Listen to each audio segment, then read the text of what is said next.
The sun was already high over Port Harcourt, turning the streets into a warm blur of yellow heat, bouncing off car windows, market umbrellas, and restless crowds. Down the road, a sleek black SUV rolled to a stop in front of a tall glass building. The new headquarters of Riverstone Global, the company everyone had been whispering about for months. It was the kind of place that made people stand a little straighter when they walked past. Big money, big dreams, big opportunities. Inside the lobby, the receptionist kept glancing toward the entrance, waiting for one particular candidate. The board had cleared their morning for her. The CEO himself had insisted, and then the glass door slid open. A young woman stepped in, calm posture, bright eyes, simple but elegant expression. She wore a fitted navy dress that moved like it had been tailored for her alone. Her braids were swept into a neat crown. She carried herself with the quiet confidence of someone who had fought her way through storms and learned how to walk out dry. Her name was Amara. Everyone in the lobby knew she was the top pick for the new executive strategy role, a position that would give her more influence in the company than most people twice her age. But the real story wasn't her Arsum. The real story was waiting on the 14th floor, because seated in one of the interview rooms, legs crossed, gold earrings shining, tapping her fingers impatiently on the table, was a woman who had no idea what was about to hit her. Tariwa Briggs. 3 years ago, she was the storm that turned Amara's life upside down, and now, she was the one scheduled to interview her. Nobody in that room knew their past, not the HR director, not the panel, not even the CEO, but Tariwa knew something. Amara's name, and the moment she saw it on the candidate list earlier that morning, her heart had dropped straight to her stomach because she remembered everything. The restaurant, the humiliation, the incident that people still whispered about in some circles. She hadn't slept the whole night, but she kept telling herself, "It can't be the same girl. It's just coincidence. Relax." She looked toward the door and tried to steady her breathing. Then the receptionist's voice echoed through the speaker, "Candidate Amara is on her way up." Tariwa froze, her throat tightened, and as the elevator dinged on the 14th floor, Tariwa's carefully built world began to tilt. 3 years ago, she had mocked a poor waitress like she was nothing. 3 years later, that same girl might walk into this room today as her future boss. Long before the glass building, the interviews, and the polished confidence, Amara had once worked in a small, chaotic, always full restaurant in the heart of Port Harcourt, GRA.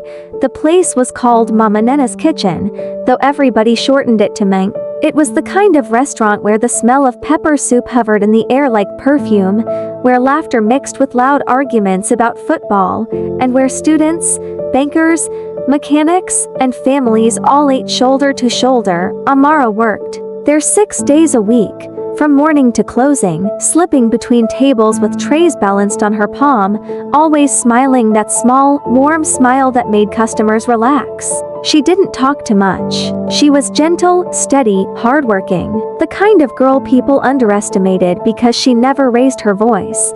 But she had dreams stretched wider than the sky, dreams she kept folded inside her chest like secrets. After her father passed, she took the job to support her mother and younger brother. Life wasn't glamorous, but she was determined to turn things around. She spent her nights studying business courses online and reading anything she could find on leadership, negotiation, and finance. She was preparing for a future nobody else saw coming. That day, the day everything changed, Mink was extra busy. The generators outside were humming, the staff were rushing, and the air was thick with the usual weekend energy.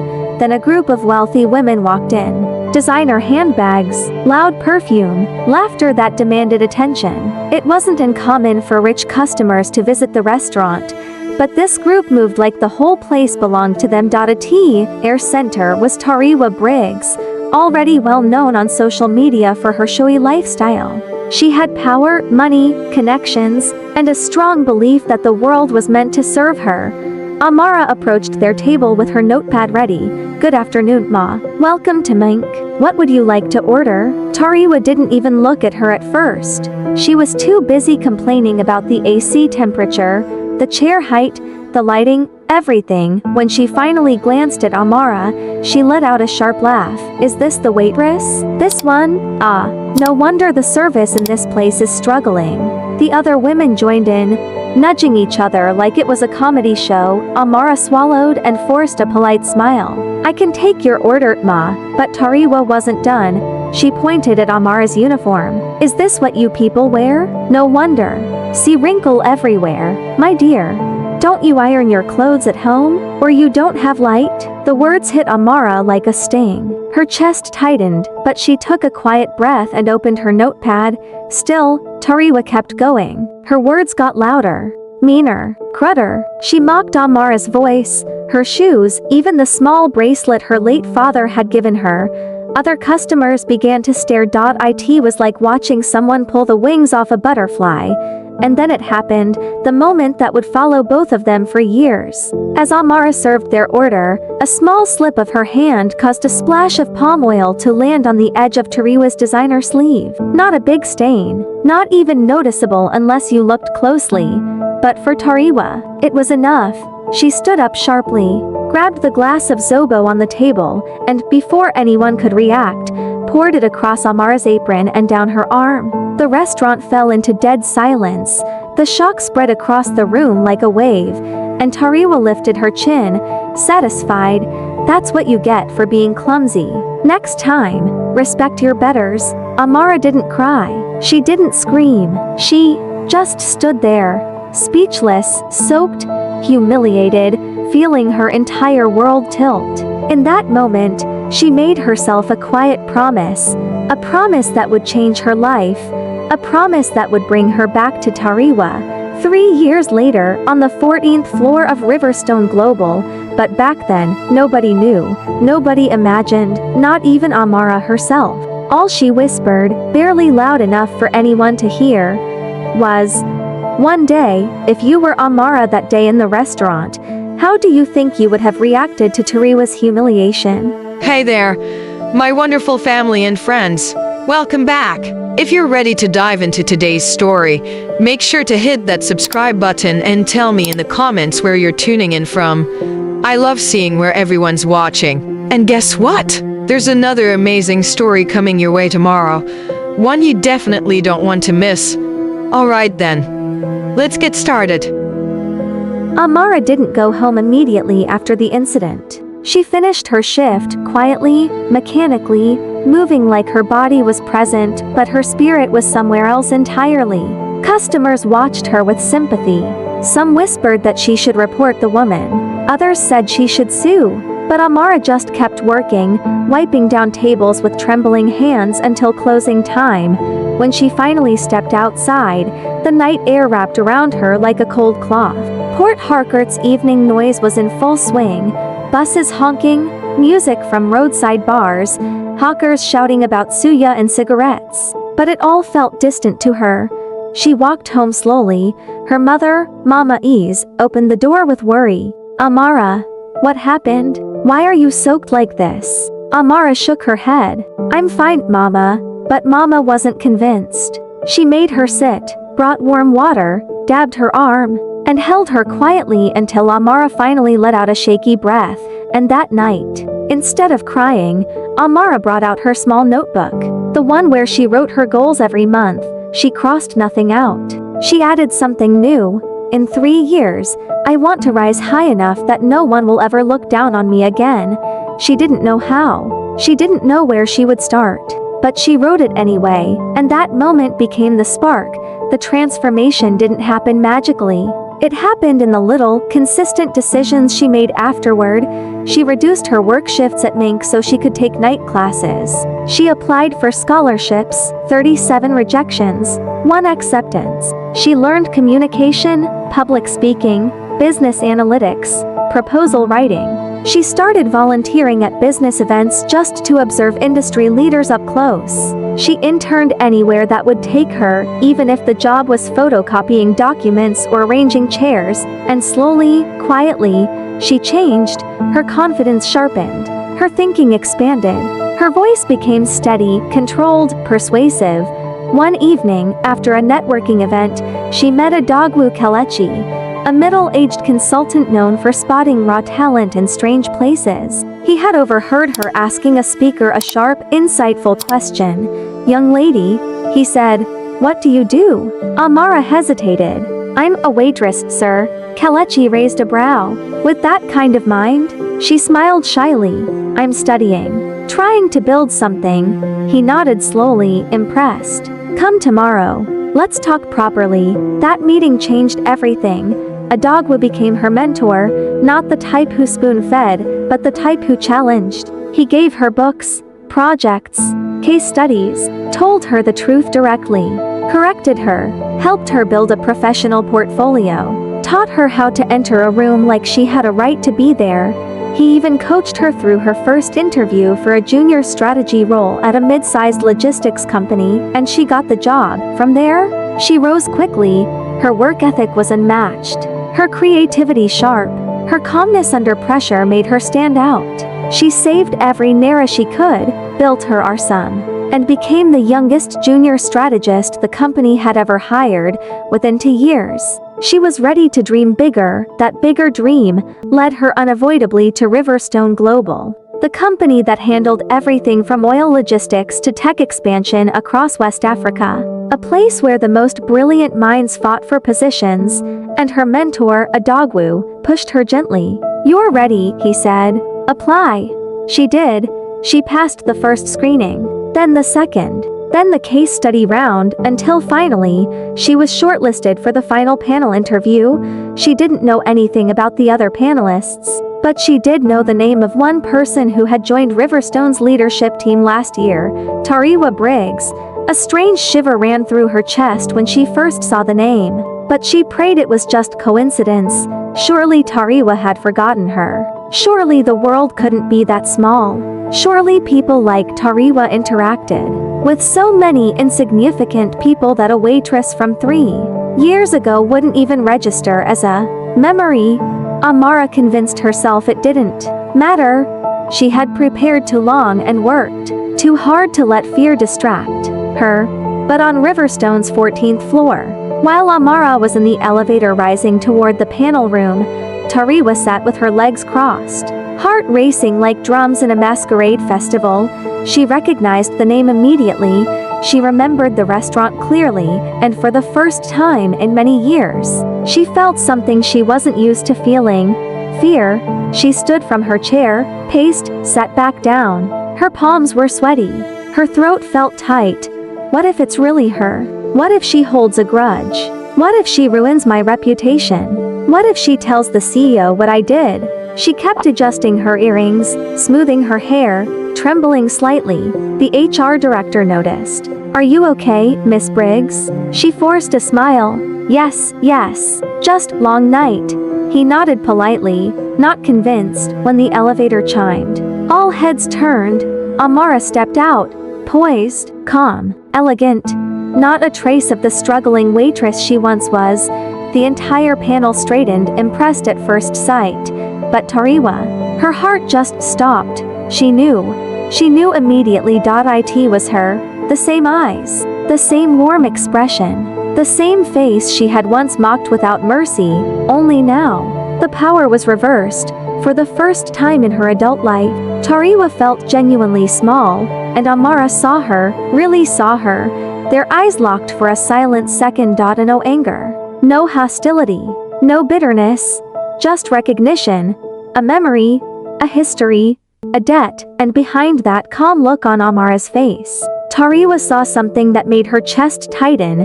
This woman had grown into someone she could never intimidate again. Do you think Amara should confront Tariwa during the interview, or keep everything professional and let karma reveal itself naturally?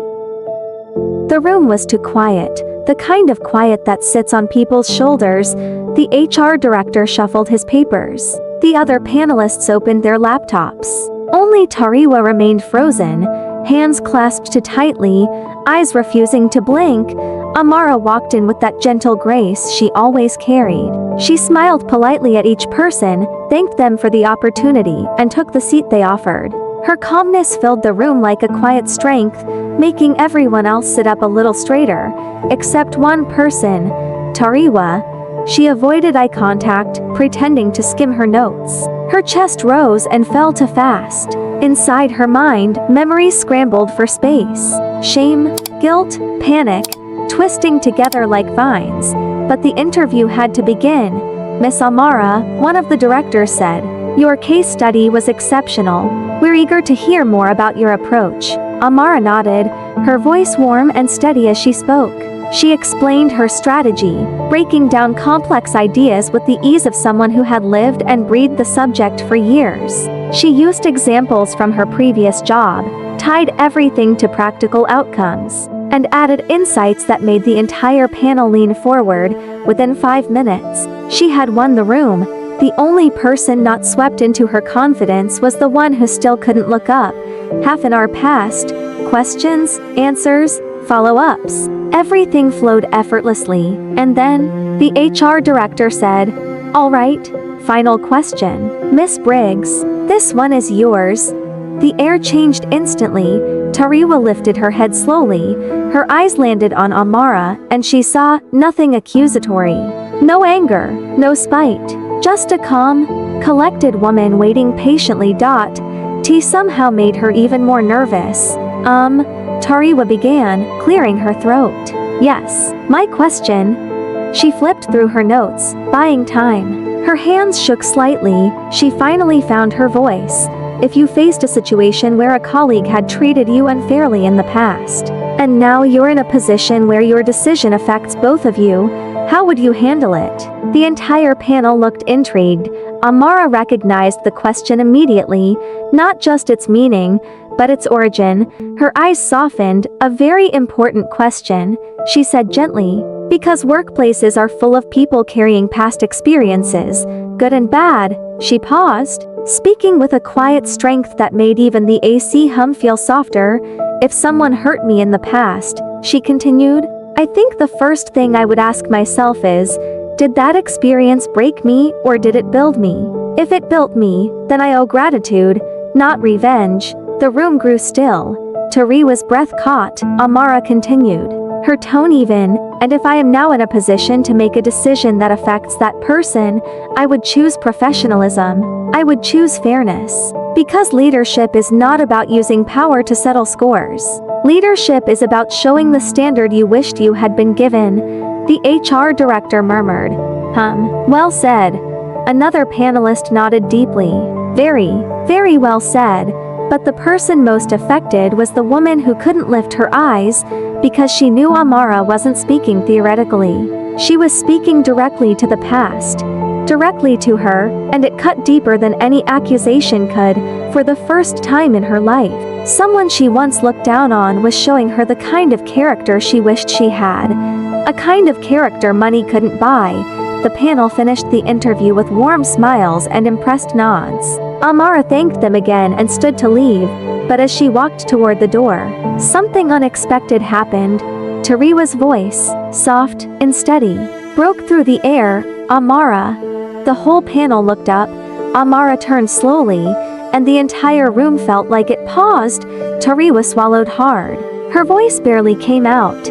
"Can I speak with you privately?" The HR director blinked in surprise, but shrugged. "Of course. We'll take a short break." They stepped outside into the hallway. The glass windows overlooked the city, busy roads, tall buildings, people moving like tiny dots below them. Tariwa stood there, twisting her fingers, breathing like someone with a weight sitting on her chest. "Amara," she whispered. I remember you." Amara didn't look surprised. "I know. You didn't say anything." There was nothing to say. Tariwa's eyes watered slightly. Not tears, but the raw shine of someone trying too hard to keep composure. "I was horrible to you," she said. "I was young and stupid and careless." "You weren't careless," Amara replied softly. "You were hurting someone intentionally." The honesty wasn't sharp or angry. It was simply true, and the truth hit harder than any insult. Tariwa nodded slowly, looking away. "I thought you would expose me in there, make me look bad. Why would I do that?" Amara asked gently. "Because I deserve it." Amara studied her for a moment. "Maybe," she said, "but what you deserve isn't my responsibility." That line, That one simple line. It broke something open inside Tariwa. She wasn't used to people speaking calmly to her, holding her accountable without fear or aggression. She wasn't used to someone seeing her clearly and still choosing dignity. Her voice cracked. "I'm sorry, Amara." The apology sat there between them, raw, sincere, stripped of ego, a full circle moment neither of them could have predicted 3 years ago. Amara nodded. "Thank you." Silence settled again, then Tariwa asked the question she had feared the most. "Do you think you can ever forgive me?" Amara took her time, not to hurt her, but to answer honestly. "I already did," she said gently. "A long time ago. Carrying resentment would have held me back. And I couldn't afford that." Tariwa covered her face for a moment, overwhelmed by a mix of shame and relief. When she finally looked up, her voice was small. "You've become everything I'm still trying to be." Amara smiled softly. "We're all still learning." They stood there quietly, two women with a complicated history, finally breathing in the same space without pain. But what neither of them knew was that something even bigger was waiting around the corner, a twist that would shake both their lives, a twist that would expose a secret no one expected, a twist that would change everything at Riverstone Global, and it was only beginning. Do you think Tariwa's apology was sincere? Or does she still have something she's hiding? The interview panel reconvened 20 minutes later, all refreshed and ready to move on. But something about the energy in the room had shifted. The moment Amara stepped out for the break, the panelists had whispered excitedly amongst themselves. "She's exceptional. Sharp mind, very composed, definitely leadership material." But one person remained unusually quiet. Tariwa sat with her hands clasped, eyes still red around the edges. She looked like someone who had just faced a mirror she'd avoided for years. An invisible weight sat on her shoulders, something she hadn't shared with anyone, something that had been haunting her longer than the restaurant incident, something far heavier. When Amara returned to the room, everyone straightened again. "All set," the HR director said. "Thank you for your patience." They moved through the final wrap-up quickly, thanked Amara for her time, and dismissed her with warm smiles. She left the room with grace, unaware that the real drama was about to unfold behind closed doors. The moment the door clicked shut, the HR director turned to the panel. "So," he said, tapping his pen, "let's discuss our decision." But before anyone could speak, a soft, trembling voice cut through the room. "I need to say something." Heads turned. It was Tariwa. She rarely sounded unsure of herself, but today her voice wavered like a candle in the wind. The HR director blinked. "Yes, Miss Briggs? I'm stepping down from the panel." A stunned silence fell. "What? Why? What's going on?" Even the CEO, who had joined via video screen, frowned in confusion. Tariwa drew in a slow breath. "I have a conflict of interest." The room shifted again. Everyone leaned in, suspicious but curious. "What kind of conflict?" the CEO asked. Tariwa hesitated. Her eyes dropped to the table. "The candidate, Amara, I know her.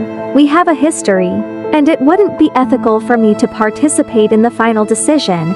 The honesty was admirable, but something in her tone carried more weight than she'd admitted. Something deeper. The CEO spoke gently. "Miss Briggs, thank you for saying this. But knowing someone in the past is not necessarily a conflict. Unless the history you're referring to is significant." Tariwa's breath shook. "It is." The panel waited. Then she said the words she had never said out loud to anyone in her professional circle. "I wronged her." The confession fell into the room like a stone dropped into water. The HR director's brows shot up. Another panelist exchanged a shocked glance with her colleague. Even the CEO leaned forward on the screen. Tariwa continued, her voice fragile but committed.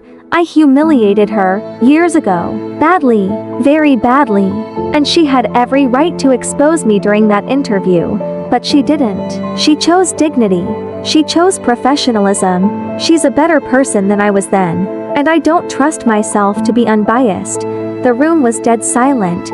Then the CEO asked quietly, Do you think your presence affected her performance? No, Tariwa whispered. She was flawless. Do you think your absence will affect the fairness of this process? I think my presence will, the HR director exhaled, leaning back in his chair. This is unexpected. Tariwa nodded, swallowing hard. I'm sorry. I needed to say it. No one spoke for a long moment. It was rare, almost unheard of, for someone in her position to admit wrongdoing from their past, especially something personal and not connected to corporate matters. But the confession wasn't the twist. Not yet. The twist walked into the room 3 minutes later, the door opened, and Mr. Adogwu Kelechi stepped inside. Everyone straightened. He wasn't just a consultant. He was the board's most trusted external advisor. Even the CEO's face softened with respect. Mr. Kelechi, the HR director said. Right on time. Adogwu nodded politely. Apologies for the wait. I was reviewing the candidates' external assessments. He sat, adjusted his glasses, and placed 3 folders on the table. I've evaluated all shortlisted applicants, but one stood out miles ahead. The room leaned forward. The HR director cleared his throat. Let me guess, Amara? Yes, Adogwu replied, but there's something you all need to know. He paused, then he dropped the bombshell. Amara is not just a candidate. She's also the founder of Ease Consulting, the small strategy firm we hired for the Niger Delta Logistics Review last year. The room exploded with reactions. What? She was the one? No, that can't be. She was too young. Adogwu raised a palm, calming them. She used a quiet brand identity, worked remotely, and completed the project under a different team alias. She never revealed her face. But the analysis she delivered? It was groundbreaking. It shaped 3 of our biggest decisions last quarter. The CEO blinked, stunned. Are you telling me the strategist behind our most successful initiative last year was a 25-year-old woman you just interviewed? Adogwu finished. The revelation hit like thunder. Everyone stared at the door she had walked out of. Then the second twist landed. Adogwu clasped his hands. And you need to understand something else. Amara didn't apply here because she needed the job.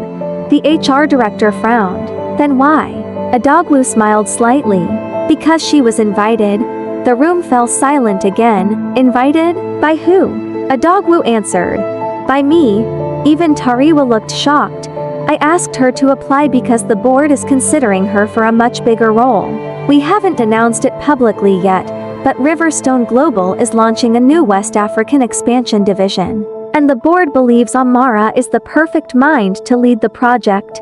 Silence. Lead? Someone repeated, stunned. Yes. Adogwu said. Lead. The CEO nodded slowly, absorbing it all. Her vision. Her analysis. Her presence. It makes sense. And then, the final twist. Adogwu flipped open his folder. By the way, he added casually, whoever becomes the senior strategist she'll be supervising should be prepared for a demanding leader. The HR director chuckled. Supervising? She'll be the boss of the strategist team? Yes. Adogwu said. His eyes flicked toward Tariwa and her breath stopped, because the senior strategist position was hers. The room turned to her slowly. She realized it.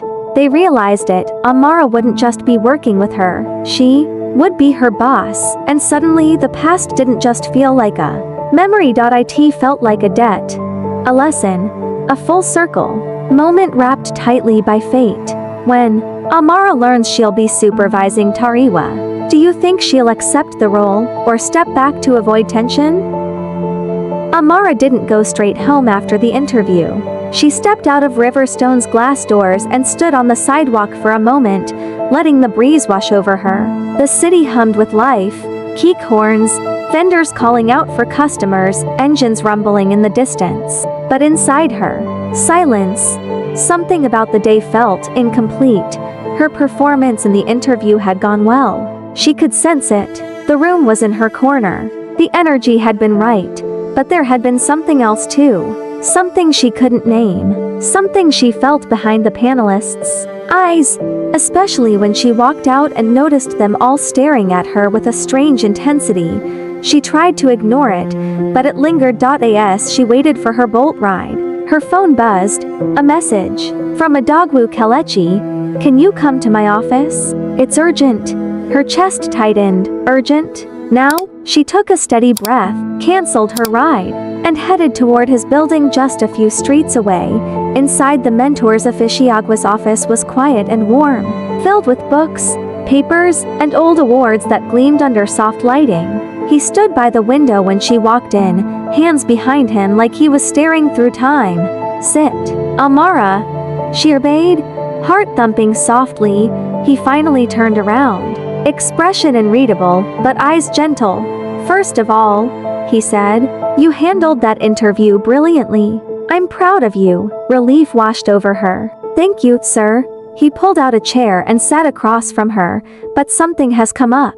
And before it reaches you through other channels, I want you to hear it from me. Amara felt that tightening again, the kind that happens right before life shifts direction.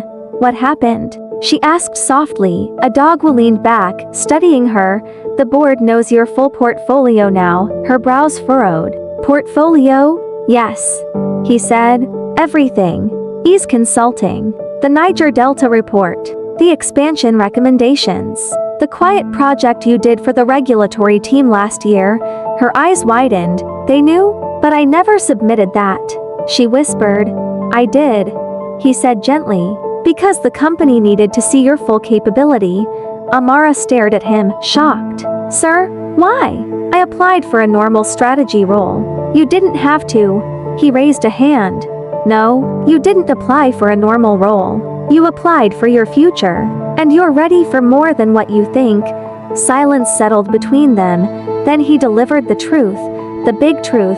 The board is offering you a leadership role, he said. Not the junior strategist position. Not even the senior strategist position. Her breath hitched. You will be leading the new expansion division. Her heartbeat stuttered. Lead? As in lead? She blinked once, twice, trying to steady her pulse. Wait, me? Lead the entire division? But I'm young? He finished with a small smile. Yes, and highly qualified. And ready. Her head spun. She wasn't prepared for this. She thought she would start small, climb carefully, grow within the system, not jump straight into something massive. She struggled to speak. Sir, this is overwhelming. I know, he said softly, but that's not the real matter. Her eyes lifted.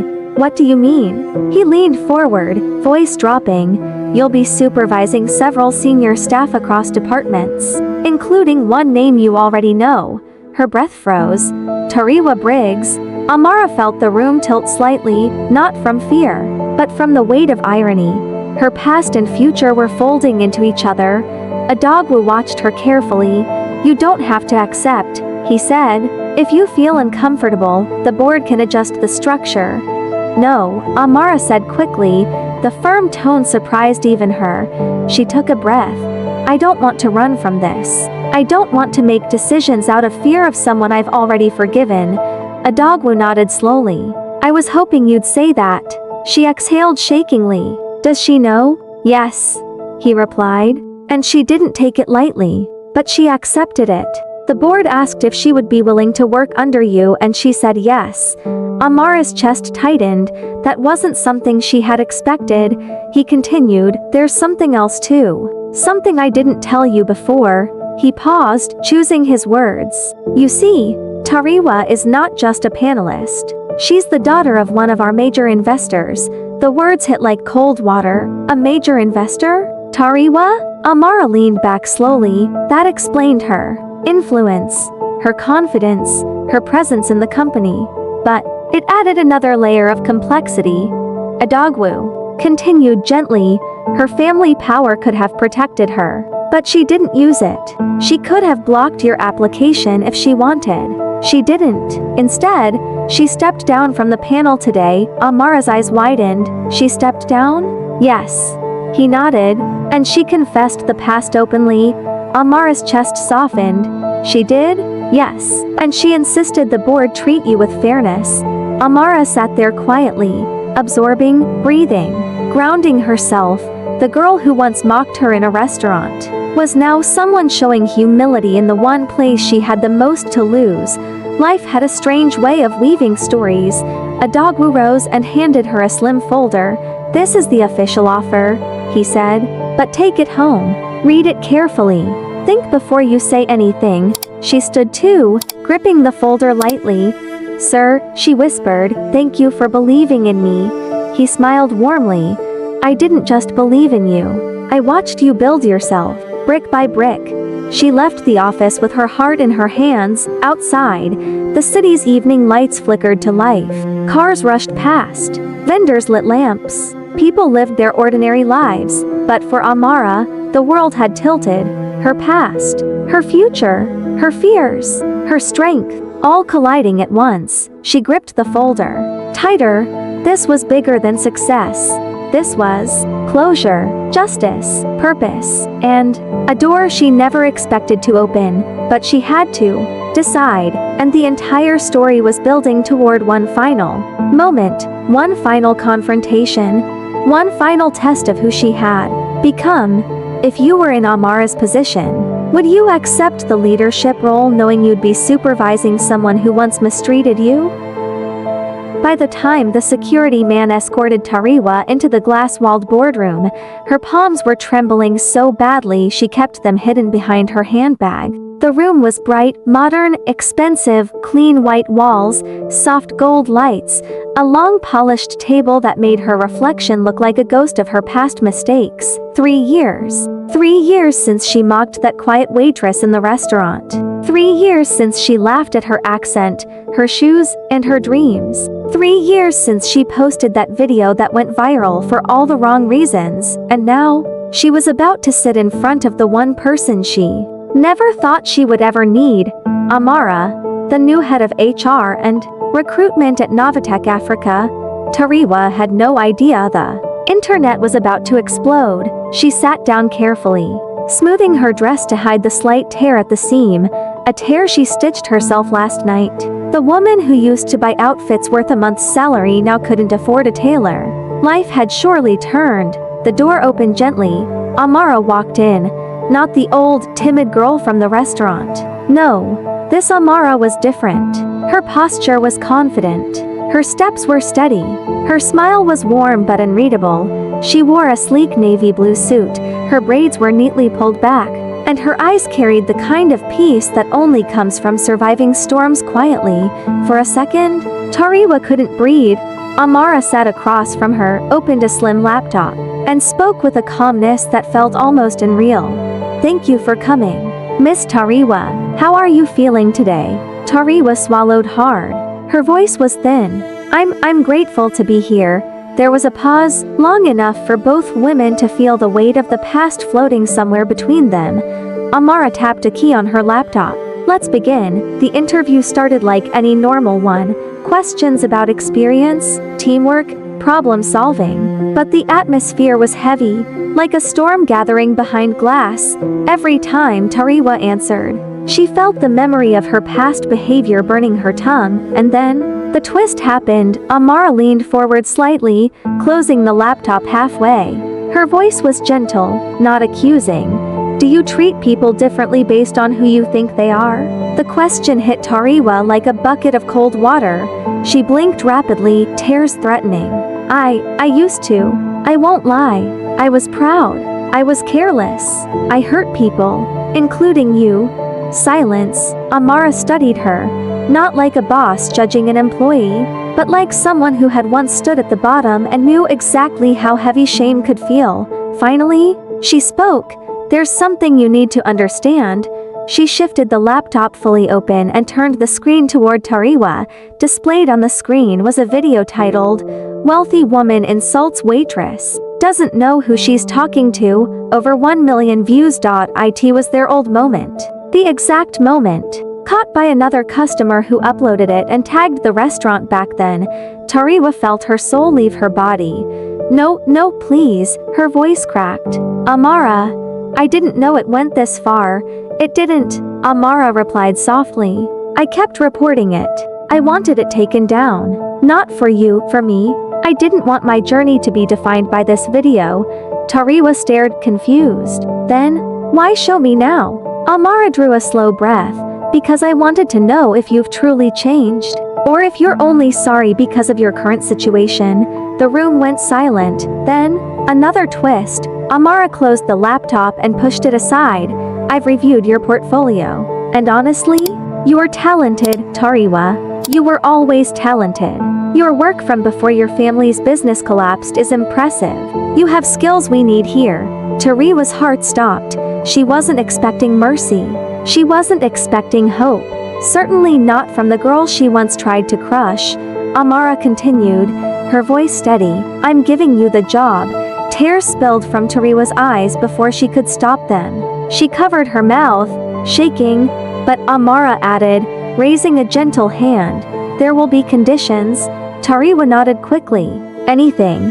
Anything you say. You will mentor to young interns from underprivileged backgrounds. Every week. No excuses. Yes, absolutely. And Amara's eyes softened.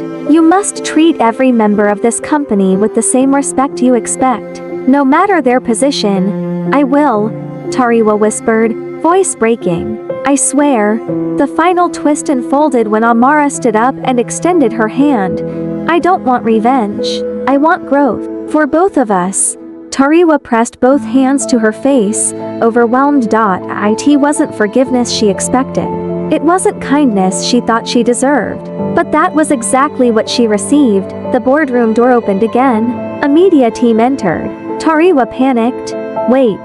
What is this? Amara smiled. We're doing a documentary on workplace transformation and second chances. Your story, our story, will help thousands of people rethink how they treat others. Only if you agree. Tariwa froze. She looked at Amara's face, kind, steady, brave. She nodded. The cameras rolled, and that interview? The one where a once arrogant socialite faced the woman she had mocked years ago. Where she admitted her flaws on camera and embraced humility. It broke the internet. Not because of drama. Not because of revenge. But because of how Amara chose compassion over pride. People all across Africa and the diaspora watched that video. And for once, an online story wasn't about dragging someone down. It was about lifting someone up. By the time the documentary aired, comments flooded in from all corners. This changed me. I'll never judge people by their appearance again. Respect is free. Let's give it. Even months later, people still referenced the moment Amara placed her hand on Tariwa's shoulder during the interview, a gesture that became symbolic. Two women, two different worlds. A single moment that could have ruined them both, but instead started something new. Tariwa began working at Novatech the following week. She worked harder than she had ever worked in her life. She apologized where necessary, learned from everyone, and became one of the most compassionate team leads in the company. And Amara, her leadership shined even brighter. Not because she rose to the top, but because she knew how to lift people behind her. In the end, their story wasn't about humiliation. It was about transformation, a reminder to everyone watching. The person you look down on today might be the one holding the door for you tomorrow. Thank you for watching all the way through. If this story moved you, the next one will surprise you in ways you won't expect. Go ahead and click the video on your screen. Your next story awaits.